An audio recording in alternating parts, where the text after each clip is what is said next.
ಕಲ್ಯಾಣ ಕರ್ನಾಟಕ ರಕ್ಷಣಾ ವೇದಿಕೆ ವತಿಯಿಂದ ವಿಶೇಷ ಭೂ ಸ್ವಾಧೀನ ಅಧಿಕಾರಿಗಳು ಕರ್ನಾಟಕ ನೀರಾವರಿ ನಿಗಮ ಹಾಗೂ ಸಣ್ಣ ನೀರಾವರಿ ಇಲಾಖೆ ಕಲಬುರಗಿ ಇವರ ವಿರುದ್ಧ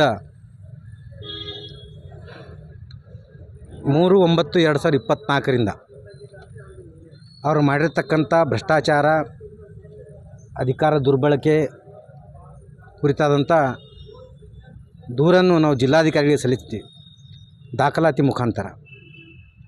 ವಿಪರ್ಯಾಸವೆಂದರೆ ಅಪರ ಜಿಲ್ಲಾಧಿಕಾರಿಗಳು ಸುಮಾರು 8 ತಿಂಗಳಿಂದ ಪತ್ರ ಕಳಿಸೋದು, ಪತ್ರ ಬರೋದು, ಪತ್ರ ಕಳಿಸೋದು, ಪತ್ರ ಬರೋದು. ಆದರೆ ತಾವು ಮಾಡಿರ್ತಕ್ಕಂಥ ಒಂದು ಭ್ರಷ್ಟಾಚಾರದ ವಿಷಯಗಳ ಬಗ್ಗೆ ಒಂದು ಲೆಟ್ರನ್ನು ಜಿಲ್ಲಾಧಿಕಾರಿಗಳ ಕಚೇರಿ ಅಂದರೆ 3 ಲೆಟ್ರ್ ಹೋದ್ರೂ 1 ಲೆಟ್ರಕ್ಕೂ ಆಯಮ್ಮ ಉತ್ತರ ಕೊಟ್ಟಿಲ್ಲ.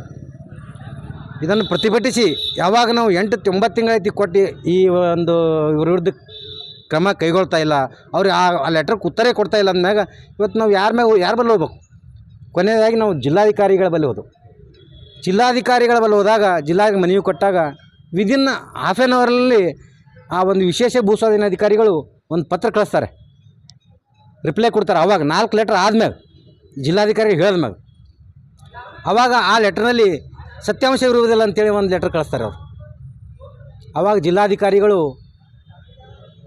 ನೀವು ಒಂದು ಕರಿತಕ್ಕಂಥ ಉತ್ತರ ಸಮಂಜಸವಲ್ಲ, ಅವ್ರು ಏನು ಆರೋಪ ಮಾಡ್ಯಾರ ನಿಮ್ಮ ಮ್ಯಾಗ ಅದರ ಬಗ್ಗೆ ಸೂಕ್ತ ದಾಖಲಾತಿ ಒಂದು ಪರಿಷ್ಕರಣೆ ಮಾಡಿ ನಮಗೆ 1 ವಾರದೊಳಗೆ ಕೊಡಬೇಕು, ಇಲ್ಲಾಂದ್ರೆ ಮುಂದೆ 1 ವಾರಗಳಿಗೆ ಕೊಡಬೇಕಂತ ಒಂದು ಜಿಲ್ಲಾಧಿಕಾರಿಗಳು ಏನಪ್ಪ ಅಂತಂದು ಆ ಒಂದು ಅಧಿಕಾರಿಗೆ ಪುನಃ ಒಂದು ನೋಟಿಸ್ ಮಾಡ್ಯಾರ.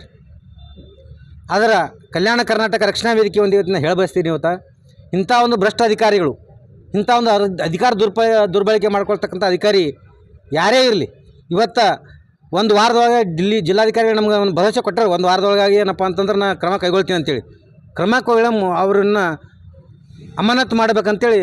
ಇಲ್ಲಂದರೆ 1 ವಾರದೊಳಗೆ ನಾವು ಕಲ್ಯಾಣ ಕರ್ನಾಟಕ ರಕ್ಷಣಾ ವೇದಿಕೆ ವತಿಯಿಂದ ಬೃಹತ್ ಉಗ್ರ ಹೋರಾಟವನ್ನಪ್ಪ ಅಂತ ಹಮ್ಮಿಕೊಳ್ತೀವಿ ಅಂತ ಇವತ್ತಿನ ಹೇಳಬಯಸ್ತಾರೆ ಸರ್.